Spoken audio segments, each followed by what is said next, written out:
Hello everyone. Today's lecture is going to be about HTML forms.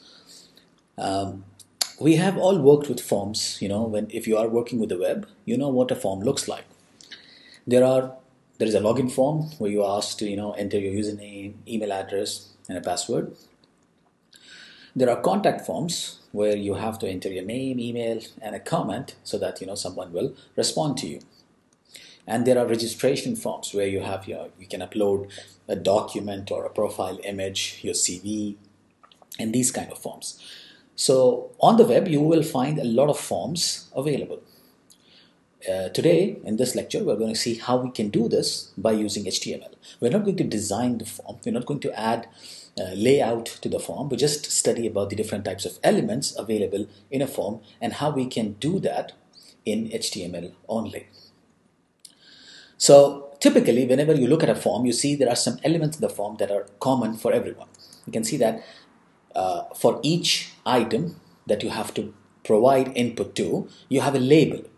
A label tells the user what to enter in that given box. And you have the input area where you ask the user to actually type in their input. So every form you look at has these two elements. So you have the label, which tells the user what they have to add to the form, and then you have the input area where the user will be adding their input to. So when you are programming a form, you don't actually do anything inside this area. You just tell the browser to display this box. So when the user enters something inside this box, and then they submit the form, whatever they enter in this area, it goes to the backend or goes to the JavaScript where it is processed. So, and finally, you have the button that performs an action. Either it can be a clear form action, it could be reset, it could be submission of the form, and so on. So these are the three basic elements in every form. You will have a label, you have an input area where the user provides the input, and then you have a button where the user, after entering everything, performs an action. There are different types of form elements. See, the main idea of learning about form elements in HTML is to see, to learn about forms in HTML is to see what kind of elements are possible that you can create using HTML. So you have these categories of elements that you can create. You have text fields, you have text areas, you have choice options, you have buttons, and then finally you have some other elements which we'll see today. When you talk about text areas, there are different types. The two basic ones which are available, and you already know them when you open a form. First of all is the text. Text means you add one line of text. It could be a username, it could be a telephone number, it could be something which is one line of text. So all of this, whenever you want to ask the user to enter this information, you provide an input element which is text. The other one is password. Password would mean that the user cannot see what they are typing. So it's called masking. Okay, so let's see how we can create forms first, and then we'll come back to do all of these things. So I'm going to show it to you today in CodePen, but you can do it in any browser. The good idea about showing it with CodePen is that you can, practice the different types of form elements you have. Now, whenever you want to create a form in HTML, the first thing you have to do is that everything related to the form should be inside the form tag. So whenever you want to create a new form, everything that you write related to that form should be between the form tags. This is similar to the table tag, or similar to the UL, OL, or the DL lists that are provided in HTML. So whenever you want to create a form, you have to create the form between these two tags. Now, form has two attributes which are very common that you have to put them. They are called method, and the other one is called action. Now, we don't need to know them right now because we are not going to use them. In HTML, you don't use these methods. You use these methods whenever you want to submit whatever you are doing to a backend server. which will decide what to do with this form. Okay, so that's why we are not going to talk about these two attributes right now, but they are needed. So whenever you can create a form without them as well, but just to keep it for completeness so that you don't forget it later on, whenever you create a form, make sure that you have a method and an action. Now, as I told you that a form usually will have elements inside it. The first type of element that we will see today are text-based elements, text fields. And we just now saw that there are two basic types of text fields, which is text, plain text, and the other one is password. So let's do that. But before we do anything, we add a label, to tell what kind of information is needed in that area. So let's say, for example, I say label and I put username, okay, and then close the label. You can see that this label appears. It looks like a plain text option, it's not something very unique. It looks like a paragraph, but there is a way you can connect this label to the input element. So the first, whenever you add an input element to a form, you use the tag called input. Input is a self-closing element or a void element. That means that it doesn't, see, usually whenever you are talking about a paired element, you have opening tag and a closing tag. But an input, just like the image tag, doesn't have any text inside it or any content inside it. Whatever is the content is provided by the user. So that's why you use a self-closing tag. Now, in input, usually you have to specify the type of input. You remember I told you that input can be plain text or password. But if you don't specify anything, the input looks like this, which is text. So if you want to specify, if you don't want to leave it empty, you just have to say type equal to text. Okay.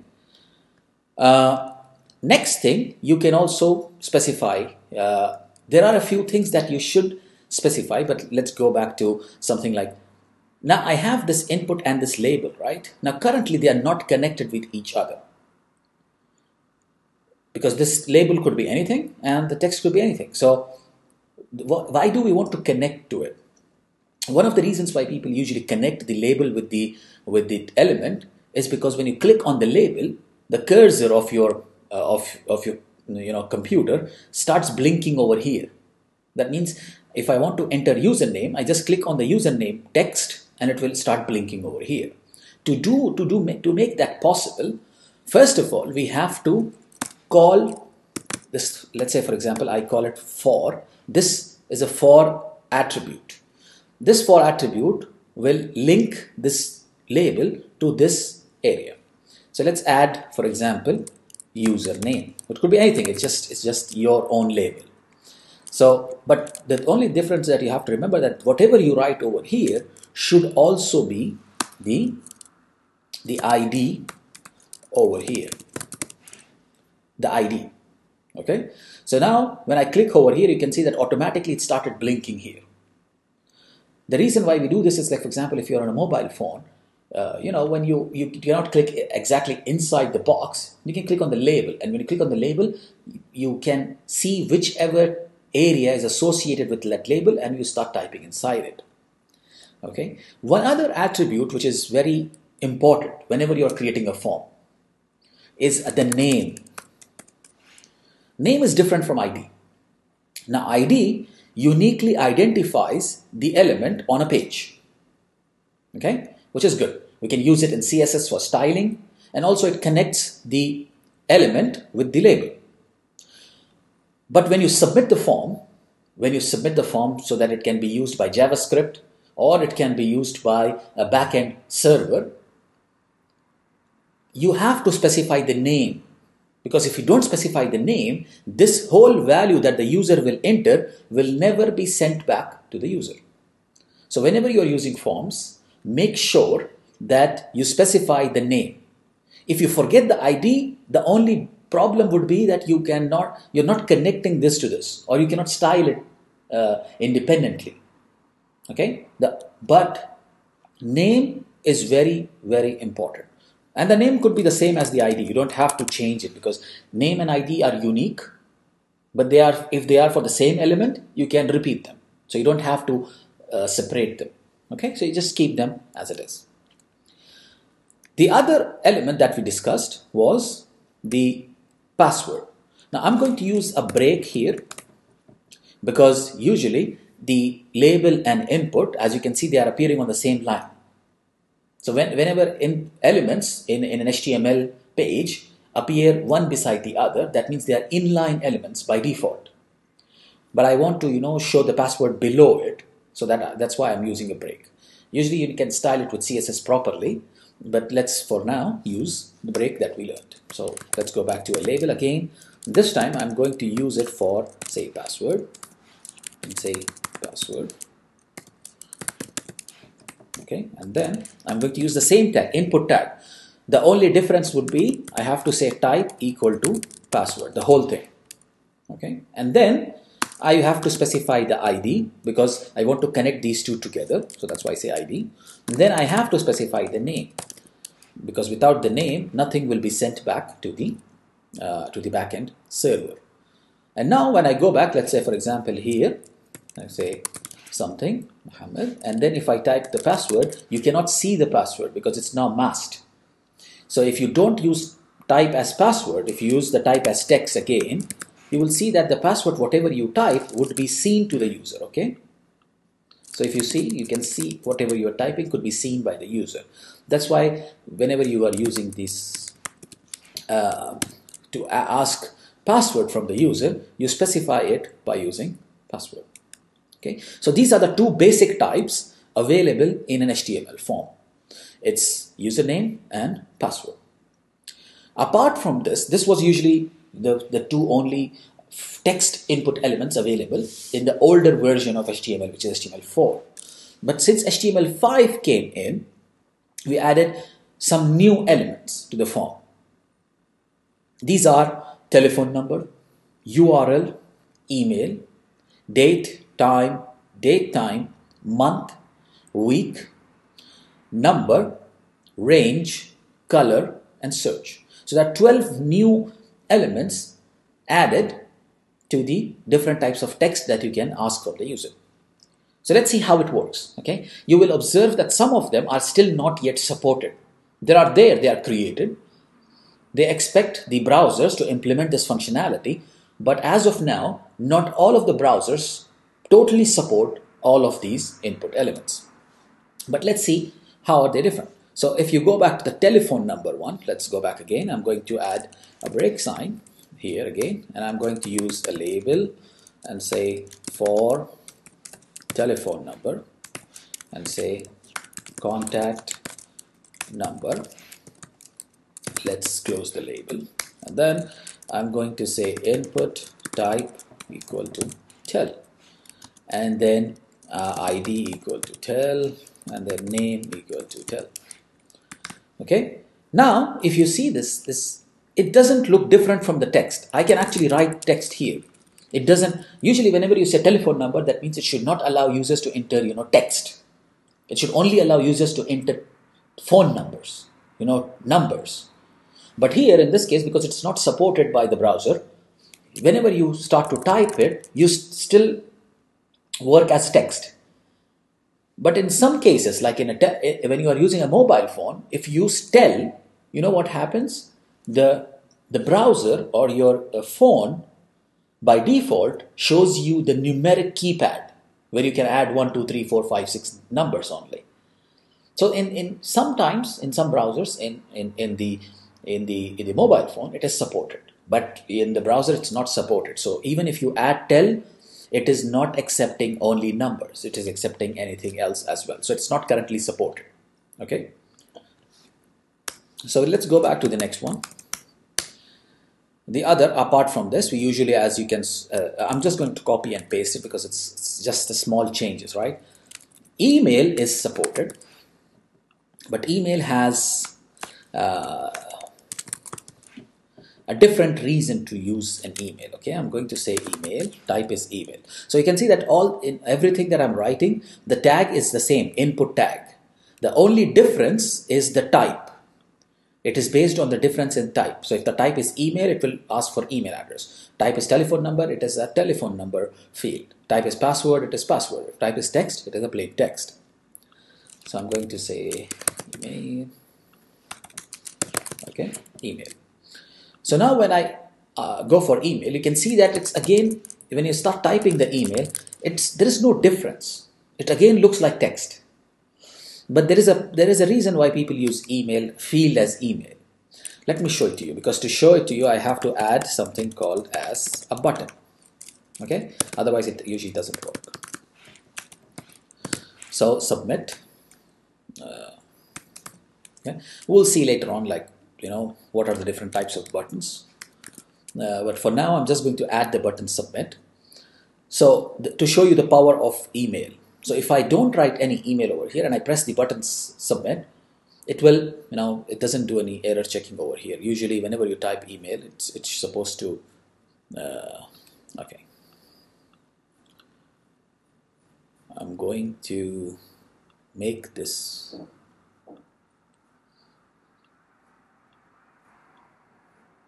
Okay.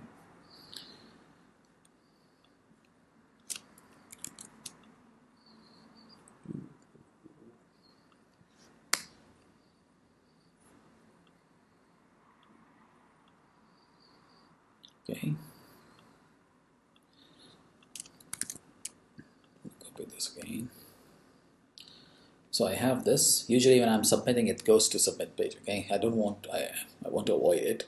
Let's see if it does this. So if I press submit, you can see that if I try to submit it says enter an email address. So whenever you're using emails, you can actually see that it automatically does error checking for you.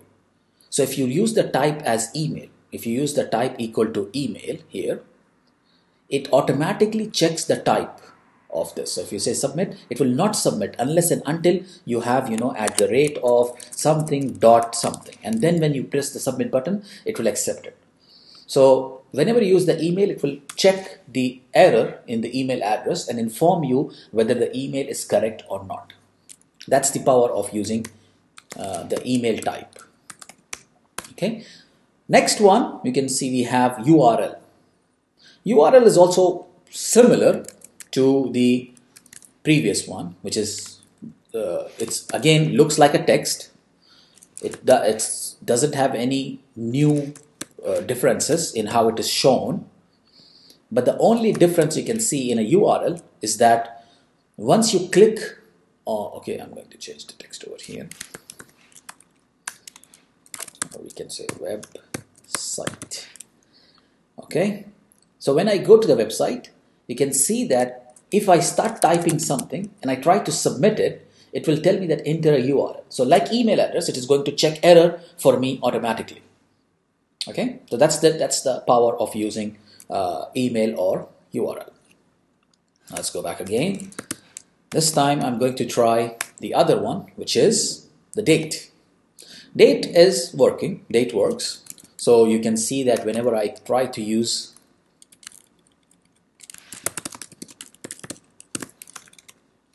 date, oops, okay, TOB, use date,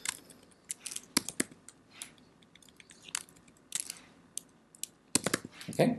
So when you use date as your type, you can go back and see, like for example, whenever I'm trying to access it, it usually gives me, it doesn't support in the browser here, but usually whenever you say date, it gives you this button over here, so that when you open it, it will, give you the date option. Let me try it. I'm not sure. CodePen used to support it, but I think it's the browser itself. So I'm going to open code sandbox and see if it works there. I'm going to copy my form. Let's see if it does.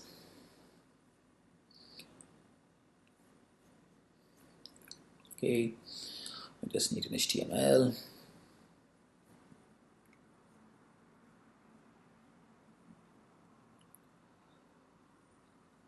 Okay, static. Okay, So I have an HTML page here, which is index, and I'm going to go to my body, and I'm going to add my text here. Let me just minimize this. I'm going to save this. Okay, you can see that still not working. Okay, probably it's the browser, don't know. Usually when you use date, the date appears. Let's open Chrome. Let's see if it works there. I don't know. I don't know if it's the browser or it's the sandbox itself. So let's try to open Chrome. Say codepin.io. See if it works here.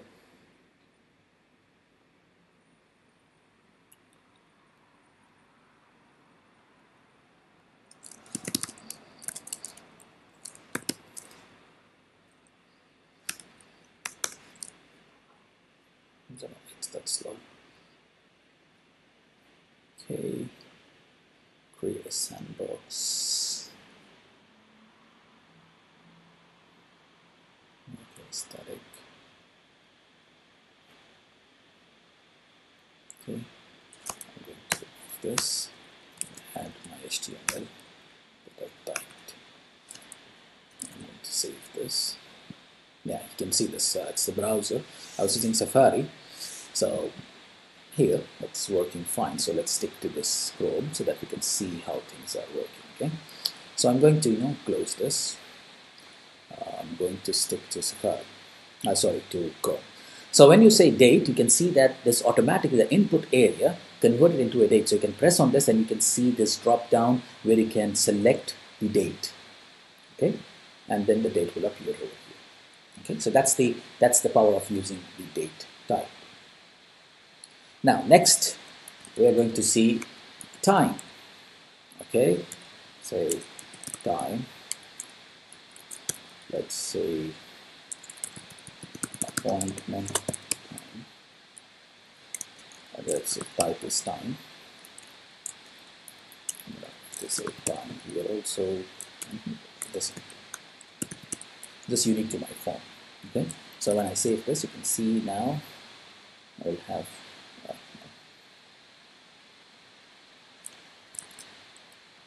okay, so you can see now the area itself now became looks like a time here, right? And then when I click on it, you can select the time, whatever you like, AM or PM, and it works like a time right now. So this is good, right? Now let's try the other one, which is say date time. Date time.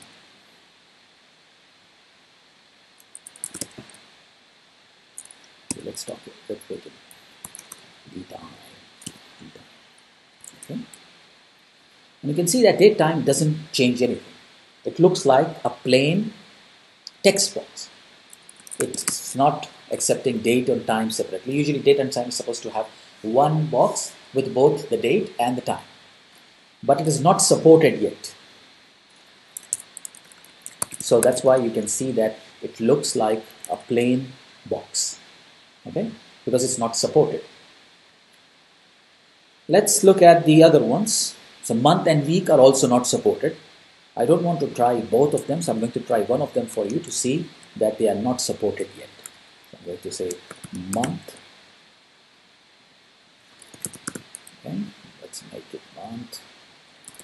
Month.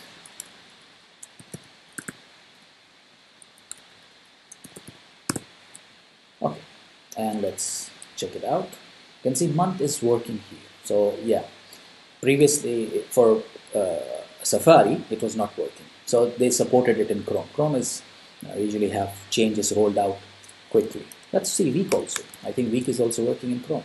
So let's try it out. Week. So week. Again, week.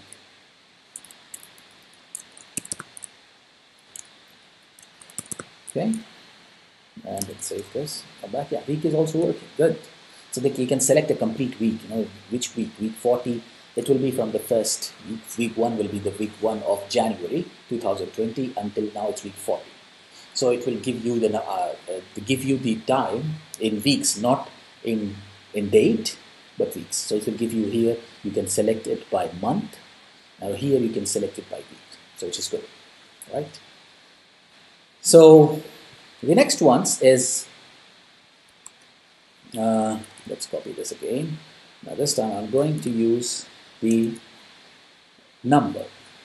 Okay, say number. Now number, if you look at it plainly, just say number. Okay. The reason why I'm adding name and ID is because you don't forget it. Okay, I can usually do it without it. But it's good to have a practice that whenever you're writing this. So when you put number, you can see that there is this box that appears at the end. Usually when you go for the other ones, you can see that they don't have this. Okay, they don't have this. But in number, usually whenever you are adding a number, you can see this box. So this controls allows you to add number to your. So it only accepts number. So if you try to add text, it doesn't accept text. So it will only accept number. Now, number has something very powerful. So whenever you are using numbers, you can specify some properties of the numbers you can accept. You know, the range of the numbers. So you can specify, say, minimum value. You can say the number should be between 5 and 10. So max equal to 10. So when you try to, let's say, for example, add 3, and you try to submit it, it will not submit the form. I don't know why. Yeah. So it will start, let's say, for example, 1, 2, 3. I didn't say it, sorry. Yeah, that's right. So now I put the number, and you can see that whenever I try to add numbers, it will start from 5. Okay, I did something. Just closing this. Yeah. Okay. So here in the number, let's say, for example, if I say 2, it will, if I try to submit it, will say that the value must be greater than 5 because my minimum is 5. And then if I try to enter something which is 11, it will again say value must be less than 10. So min and max are added to give you a range. So the user can only enter a number which is between 5 and 10. The other thing you can also specify over here is the step. Now step is, let's say for example, I say step 2. Step is, you know, when I try to increase this, it will go to the next step. So let's say for example, if let's save this first, and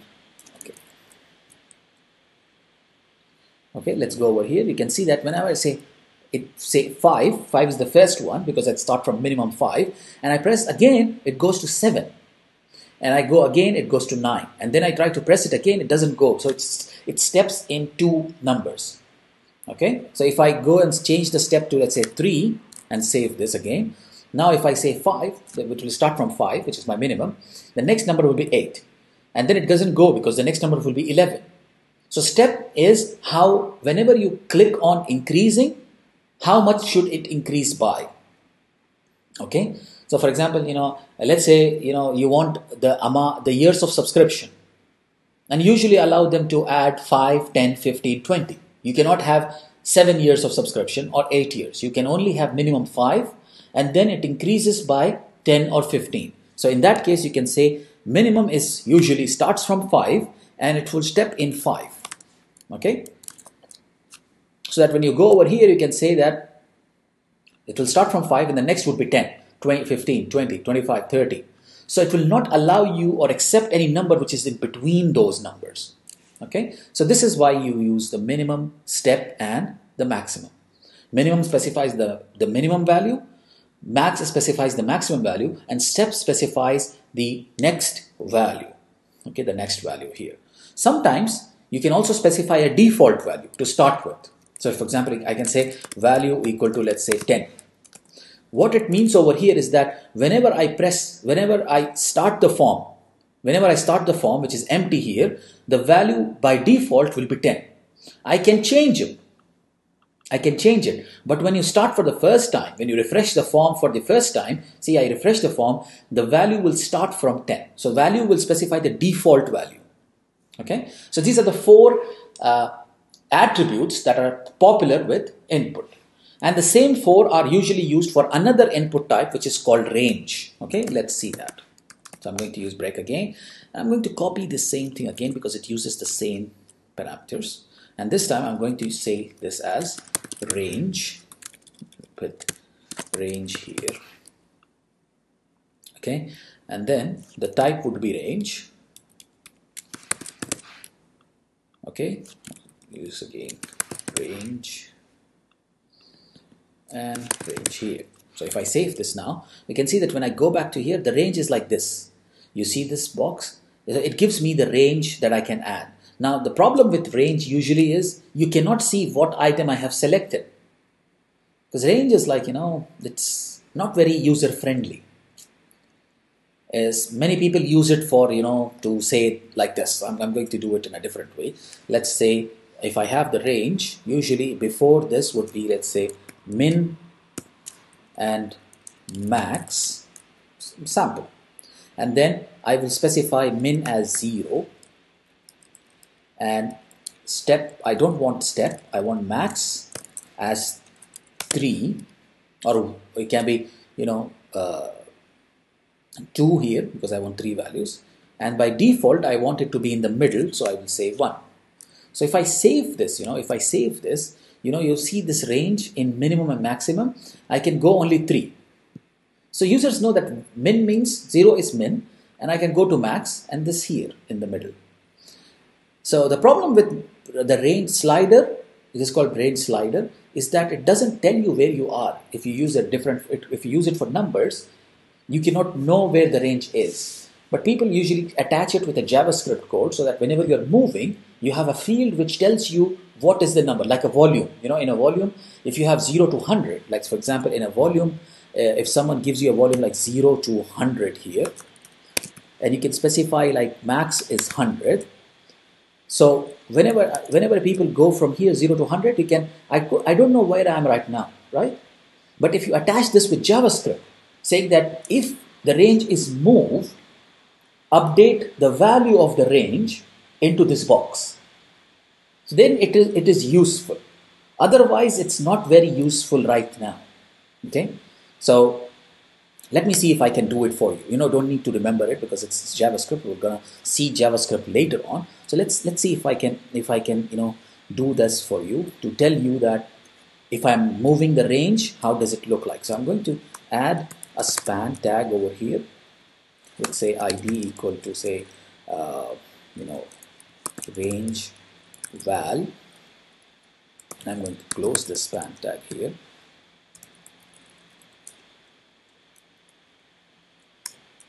Let's add a break here also. Okay, and then I'm going to say, okay. So if I save this, you can see that I have range value. It doesn't have anything right now, but I can go back to the bottom of the form where I can add some JavaScript. Again, I told you don't have to know this. I'm just showing you how you can fix this issue of having something like this. Okay. So what I will do here is do something like, sorry.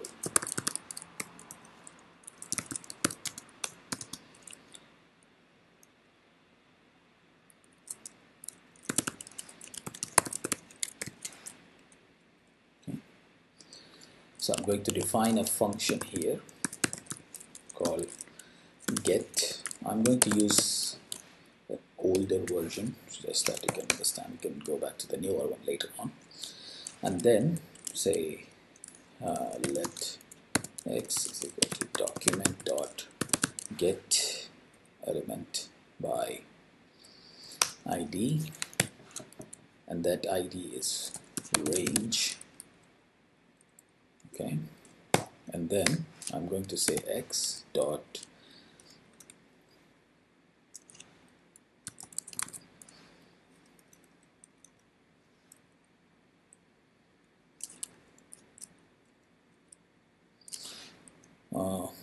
I'm going to also say let span or say display equal to document dot get elements by ID, and this time I'm going to use range val, and then I'm going to say display dot text inner text equal to x dot val step value.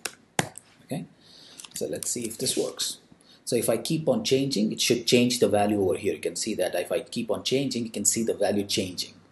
So this is, you can use it with JavaScript, but without JavaScript, this thing is useless. Okay. Anyways, don't worry about the script tag. We are going to talk about that in JavaScript. So this is how you can use the range. Other than that, we have the color. Let's see how to use the color. Okay. I'm going to say color is more simpler. You can say color, and then input. I'm going to remove this. Input type is color. This also as color, and I'm going to use this as color. I'm going to remove all of this because it's not needed in color. I'm going to remove this 100 as well. Okay, and then when I go to here, you can see this color will give me this box, so I can drop it down and I can actually select different type of color, and it will get me that color here. Okay. Okay, next thing we are going to see is the last one, the last of the types, which is the search. You can see that search is also not very different. It's just like text. But when you use with a mobile phone, you can see that you can have that search icon beside it. So usually it doesn't happen in normal, or you can style it to have that specifically. So currently you can see text it's just like text.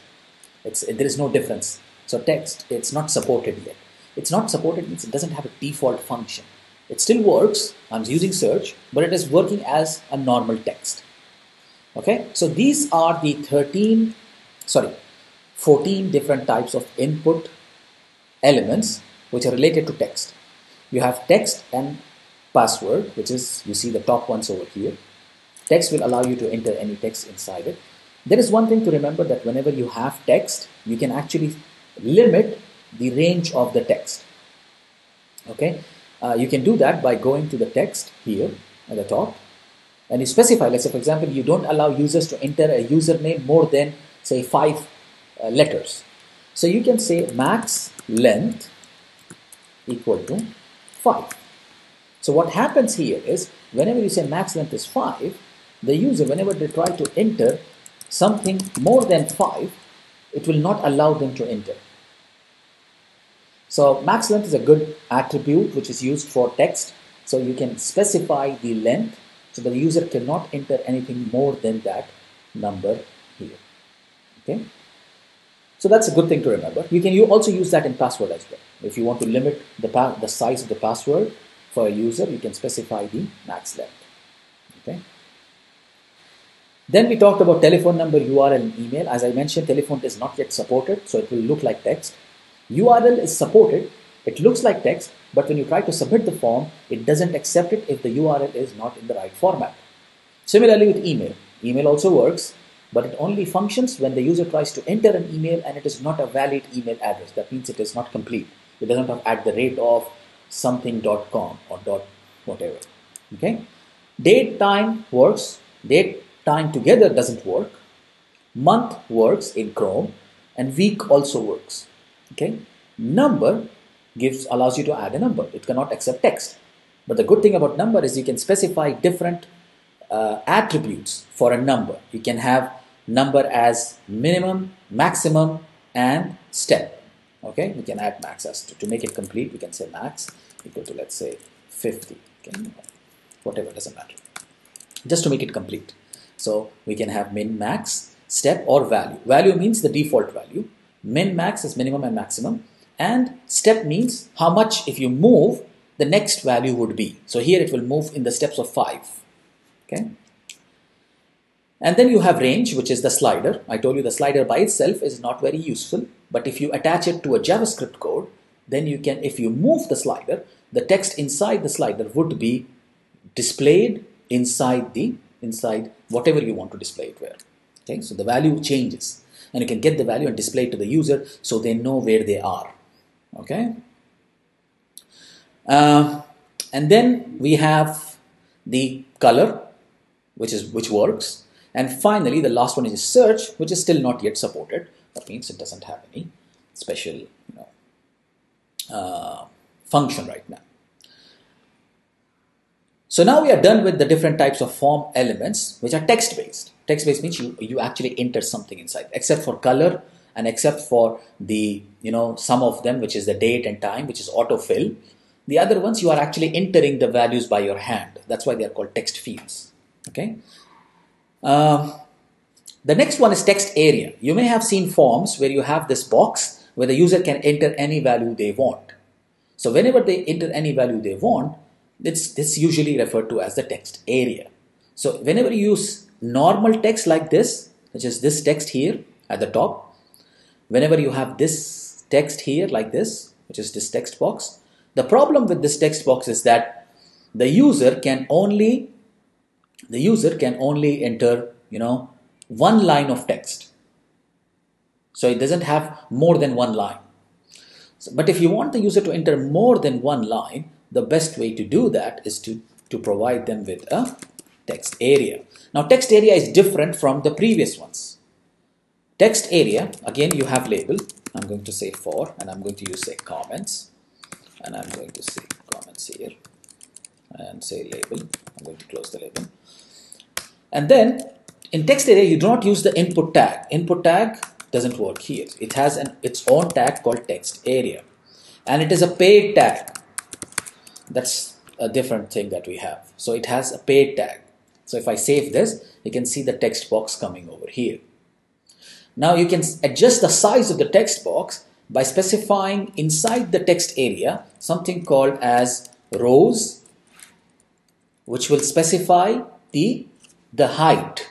Let's say if I tell this as 30, if I specify 30 over here, you can see this went longer. Okay, and then if I specify, let's say for example, columns, calls as let's say 20, it will currently it's less than 20. So I'm gonna make it let's say 50, and you can see that it became white like this. So you can use rows and columns to specify the size of the text box. Okay, so and then you don't have to specify. If you write something inside this, let's say please enter something here, then it will be like a default value. So if I save this, you can see that it will appear here inside the box. So if you want to type something, you remove this and start typing. Okay, so if you write something inside this, it will appear as default value. Okay, otherwise you don't have to enter anything and it will appear like this. Okay, that's text area. Now let's move on to the choice ones. Okay, so you are clear with the text area. Text area is something whenever you have given a big box and you specify the comments or messages or email. So you can use these boxes when you ask the user to enter more than one line of code. The next one is choice. In choice, usually what happens is you have three types of choices whenever you are using in forms. You have seen this commonly. For example, yes and no. So user can select only one of them. They cannot select both. They can either select yes or no. So whenever you are providing the user with an input so that he can select only one of the possibilities, you specify it by using a radio button. The other type of choice is a checkbox. In a checkbox, usually it's shown by a square box, the user can have multiple selections so that they can select more than one item inside the given options. The last one is a drop-down list. In a drop-down list, usually the user is given a list of options and they can select one or more than one option. Okay, so let's see how it can be done if we are working with choice. So let's go back to our form again, and this time again I'm going to go back down, and let's call this choice form elements. Okay, and then this over here, let's go back. I'm going to reduce the size of, or let's keep it as it is. Okay, I want to make it like 1010 so that it's smaller, so you can see this over here. Okay, sometimes people use a break here so that the comments, and then you have the comments here. Okay,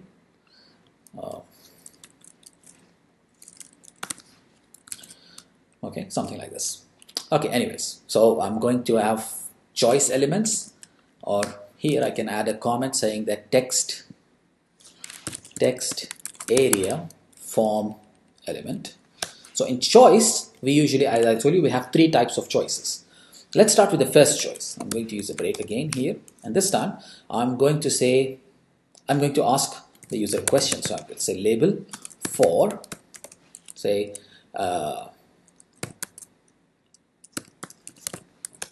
usually when given a status, you say, are you married? Something like that. Any questions? It doesn't have to be this. It can be anything, right? So I say close the label here, and then I will go down here, and I'll have to ask them a yes and no question. So in using this choice, usually you put the choice like this: input type equal to radio, and it will give you that empty box. If I save this, you can see now that this gives you this box, and I have to specify the yes outside it. Okay, and then I can go again, input type equal to radio, and then I close it and say no. Okay, and then save it again. You can see that yes and no appears. Now there is one problem with this. You know that this one is for yes and this one is for no, right? Now first problem you see is I can select both of them. So there is a big problem. I should be only allowed to select one of them, because currently now it is behaving like a checkbox. How do I make it behave like a radio button? The only way you can do that is you have to connect these two together, saying that these two are part of the same question. So how do you do that? You just have the same name for them. Okay, say name equal to, say, marital here, and I'm going to go back and do the same thing over here, which is, say, name equal to marital. Okay, I'm going to save this and go back. You can see now I can select only one, because now they have the same name. So they are grouped together. So if they are grouped together, now I can only select one because they are radio buttons. Okay, so to make them group together, you have to use the same name. Okay. Now the next question is, if they are grouped together and you have the same name, the next thing is, I know that this is yes and this is no. See, the yes and no is outside the element, right? Because this is a self-closing. The input form element is self-closing, so it cannot allow the yes inside it.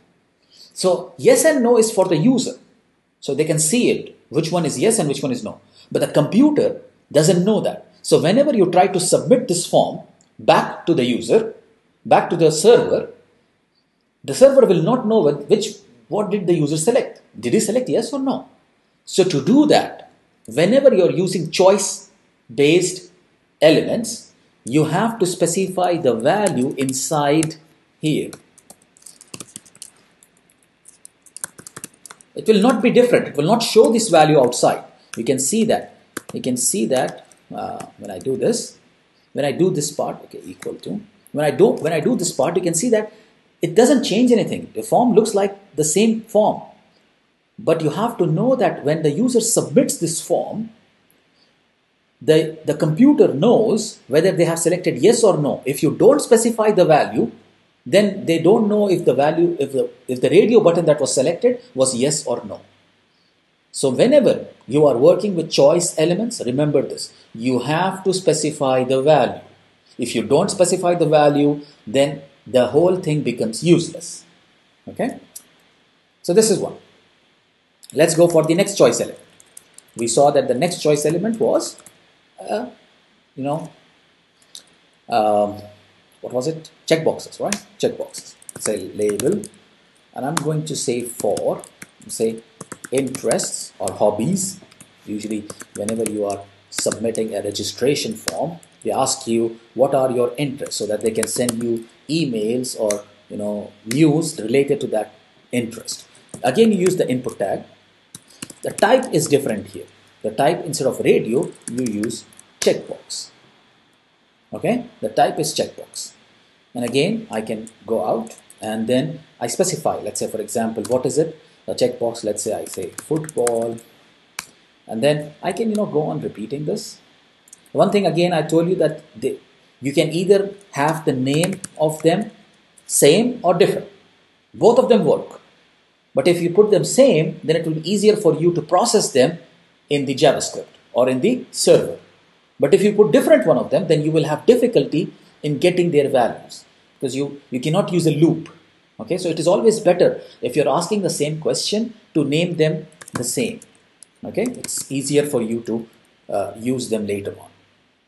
Okay, so I'm going to go ahead and then just copy this and then go down and just change this, to, let's say, what could I say, programming,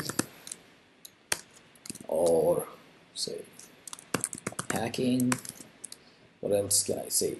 What can be the interest? Swimming. Okay. What else? Something. Okay. Nothing. Okay. It could be good. Okay. So when I save this, you can see that now you can see the interest, and you can select more than one, right? Because even if they're connected, you can select more than one. Okay. One more thing, again, as I told you here, whenever you want to add a choice element, you have to specify the type of the element. So the value. Currently, they all have, even if I select football or swimming or, hacking, the computer doesn't know what I selected, because these values that you see over here are only for the user to see. Internally, I don't know which one this belongs to, because all of them are same. You see, all of them are same. So how do I differentiate them? I have to add a value which is unique for everything. So this can be, say, football here. Here the value would be, let's say for example, programming. Here the value would be hack. Okay, and here the value could be swim, and here the value would be none. Okay, something like this. To close this, and I've saved this, and you can see that now it doesn't change anything, but internally the program knows which one you have selected, because you have given a value for all of them. Again, remember, repeating this again so that you do not forget this. Whenever you are writing choice-based elements for forms, never forget the value. So name should be there for every form element. Doesn't matter. Every form element should have a name. If you don't have a name, the form data will not be submitted to the server. And for choice elements, every choice element should have a value. And if you don't add a value, then nothing will be submitted, because the computer doesn't know, the browser doesn't know what did the user select. Okay. The last type is the drop-down list. Drop-down list is a bit different from the previous ones we saw. So let's say label for, say, country. Okay. And here, what do I do is, let's say I want to have a drop-down list. In a drop-down list, usually we have, we don't use the input tag. We don't use the input tag anymore. We have to use a different tag which specifies the choice of a given element. So the choice have to be specified. Let's say, for example, in a form, usually choice is given by, let's say,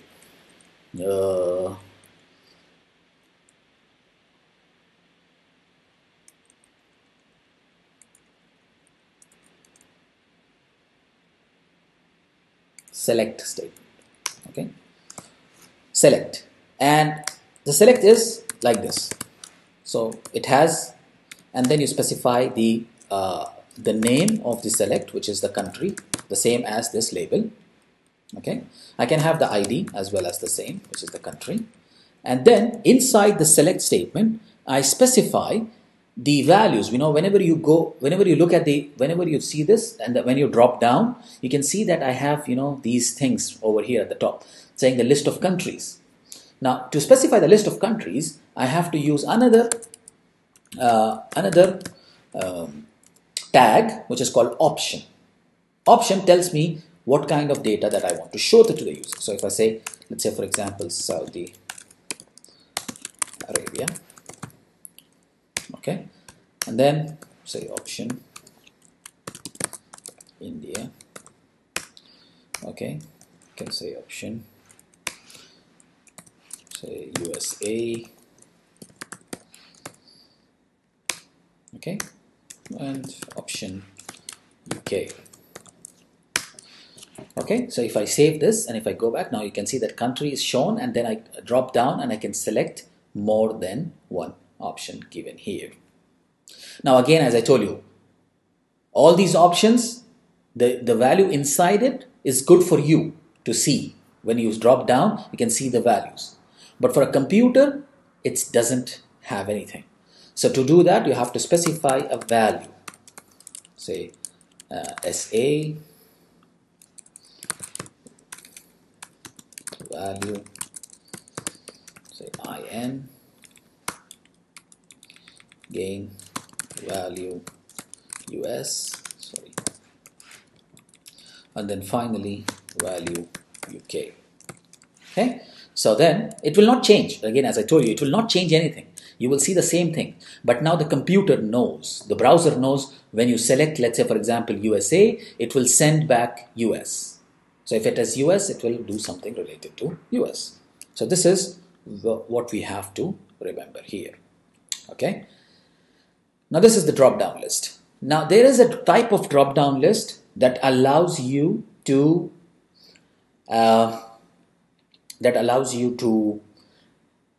make multiple selections. Maybe suppose you have more than one country of citizenship. You know, some countries they allow you to have more than one citizenship. So in that case, you just have to do one small change, which is in the select tag over here, you specify a attribute which is Boolean. You know, these are called binary attributes. In binary attributes, you don't have to specify the value. You don't have to say equal to something. You just have to say, if you just specify them, then it is true. If you don't specify them, it is false. So if I say multiple here, and if I save this, you can see that now it will show you the list in a different way. It's not a drop-down list. And then from here, I can select, if you press the control button, you can actually select more than one. Okay, you can select more than one. So this is how you can use the multiple key. If you don't use multiple, then it will appear like a normal drop-down list. If you use multiple, then you can use that. Now in a drop-down list, you can actually specify the default item to show. So currently the default is Saudi Arabia, right? You can actually make, let's say for example, default, because if you suppose many of the people coming to your website are from US, you know that by default. So you can make something default by using another binary attribute called selected. So if you make selected and save this, you can see this will be the default one. Selected is used for default. You can also do this another similar one with other things over here. Like for example, are you married? Maybe you are making a website which is for people who are usually not married. So you can go back and do something like checked here. If you do checked here, you can see that by default, this one will be checked. When you open the form, this one will be checked. Okay. Similarly, you can also go for, let's say for example, initially we can say checked for nothing. And then when you save this, so when you open the form, this one will be by default checked. So checked and selected are used whenever you want to have a form. By default, these values selected. For others, you can use value. We just saw, like for example, in number, to show 10 by default, I'm using, if you go back up, you can see that I'm using value, right? So you can use this value anywhere. You can use the value, for example, some people may say the website, by default, you can specify something like this. Say value equal to HTTP, like this. Okay. So if I save this form now, you can see that by default, this value is shown to the user already. Okay. So whenever you want to show something by default, you can use the value for these things, for other things. But for checkboxes, for choice elements, for checkbox and for radio button, you have to use checked. Okay, for checked or here. But for drop down list, you have to use selected for default.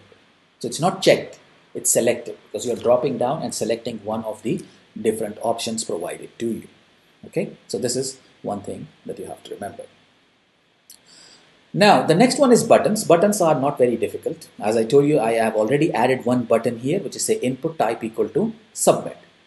But you know, submit means it will always show you submit.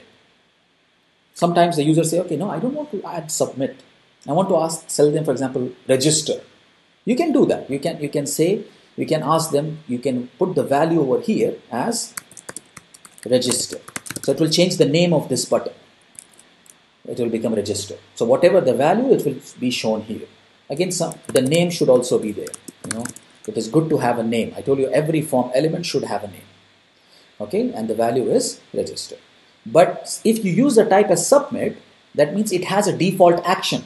Whenever the user presses this button, it will take all the data from this form and send it to a default place. Which is the place? Usually in the form, you specify the place here. Currently, we are not doing that, but when we go for JavaScript and backend programming, we will learn how it happens. But now just remember that whenever you use the submit button here, submit button, it will take everything that the user entered and it will send it back to the user. There are other types of buttons as well. There are 3 types of buttons I told you. The second one is called a reset button. Let's say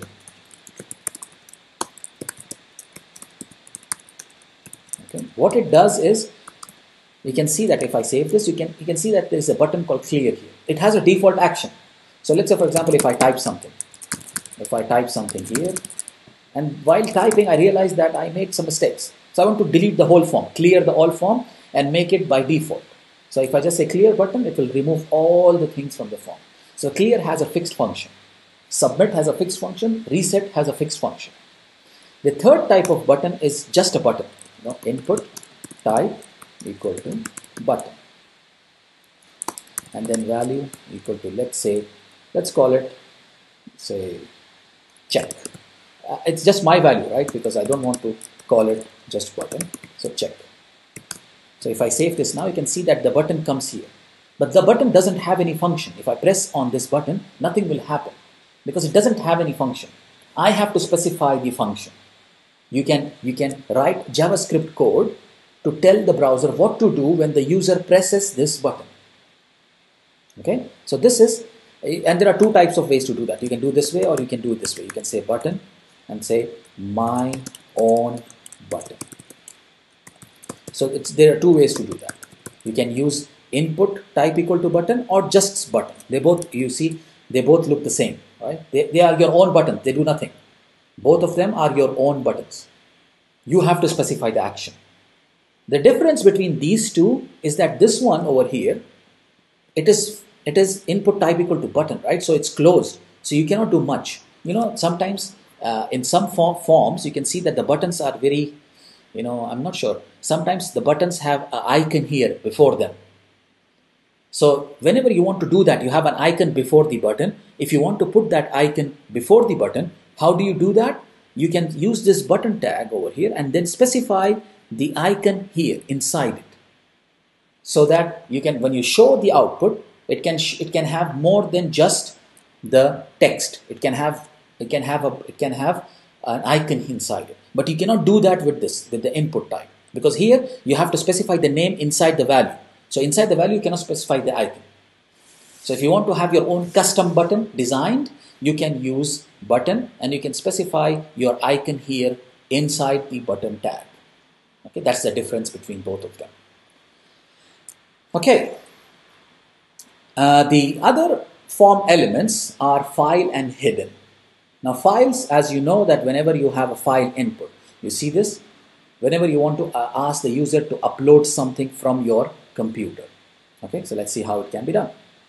Let's go back to the form page again. I'm going to use a break and then label for, say, profile pic. Okay.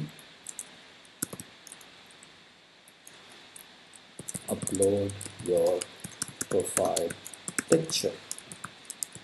Okay. And then inside this, I would go back and say input type equal to file, name equal equal to say profile pic and ID again equal to profile prof pic, right?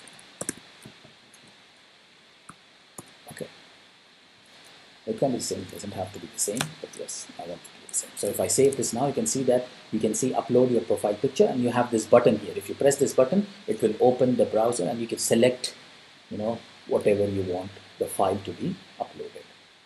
Okay, so this is the this is simple, you know, file type equal to file. The last one is an input hidden. The problem with hidden is it's not a problem. So I say secret. Okay, you don't need the label for it because it's not shown. You can see that it will not be shown in the form whatever you type. If I say hidden here, I can say, I can write name as the secret. It's usually used name as secret, and it has value. You have to specify value because secrets are sent to the server without you seeing. See, when you see the form here, you can see that there is no nothing is shown in the form. I have added the input hidden here, but there's nothing shown. But when you submit the form to the server, this secret and the value is sent. So the secret is something that is there. It is not shown to the user here, but when you submit the form, it will be sent back to the user. Usually it is used to send back, you know, some things like what kind of browser you are using or what kind of operating systems you are using, so that people can keep track in the server that my user came. Let's say, for example, it can also have where are you writing the form from? Say from Saudi Arabia, from which city, what is your location? So you can use these hidden values to get that information and send it back to the server. Okay. We can also do it with JavaScript actually. We don't need to have a hidden. You can send those values by JavaScript. But you know, this was the old way of doing it. So you can have hidden. So you just know that hidden is a type which is given, so that whenever you see it, you don't get saying that, well, I don't know this type. So there is a type called hidden which can have name and value. So you can send this value back to the server. Okay. A last few things remaining. Typically, sometimes you see forms where they are nicely categorized like this. Categories, you know, boxes. So you can say, for example, this area is for details. This area is for delivery address. This area is for card details. So these blocks, you can create them by using two tags or two elements called field set and legend. Field set will create the box. Okay, so let's do that. So let's create some boxes. Okay, so let's go back here. So you can say field set. I'm going to start my field set here, and then I'm going to end it at the end of text here. Okay, so I'll end this field set over here. And again, before I begin with my choice, again I will start my field set, and then I will end my field set at the end of the choice, which is here. Okay, field set, and then I'll again begin my field set. So I'm making some boxes. And then I will have, let's say, for example, my field set here, and this will be my others right here. So if I save this now, you can see that the output, it will have these boxes around. So the first box is all here, the second box is here, and the third box is here. Okay. Now to name these, currently those boxes doesn't have any names, right? So if you want to name those boxes, you have to use the other one called legend. So where do you write the legend? Immediately inside the field set. So just go to the field set here, and inside the field set, just say legend. Okay, and then you specify the name. I say here, I'll say text fields. Okay, and then close it. So because it's not a box, so you have to close it. Okay, so this is just, and it will appear at the top. Next time I go to the range one, sorry, the choice ones, and just opening after it, I'll just say add legend. And then here I will say choice elements. Okay, again I will copy this, and then I will go back to the last one, And here I will say other elements. If I save this now, you can see this. Text fields, choice elements, and other elements. Okay, it's good. You can also have one for buttons, but it's fine. Okay, so you got the idea. So this way you can create, you know, boxes around your elements so your form is organized. Last thing, there is some attributes that are very popular when using the forms. Apart from name, apart from, you know, the ID or for, these are some things which are there, but these are common so that you can use them to make your form more functional. Okay. The first one is disabled. Disabled is simple. Disabled means that you cannot add any value. So let's do this. Let's say, for example, I'm going to go back here. Say, for example, the username, I don't want the user to enter the username. It's already there fixed. So how do I do that? I just go and say value equal to ABC001, which is given. If I save this, you can see the value will appear over here. But to make it fixed, I can actually go inside and say disabled. Now, disabled is also, you know, the binary one.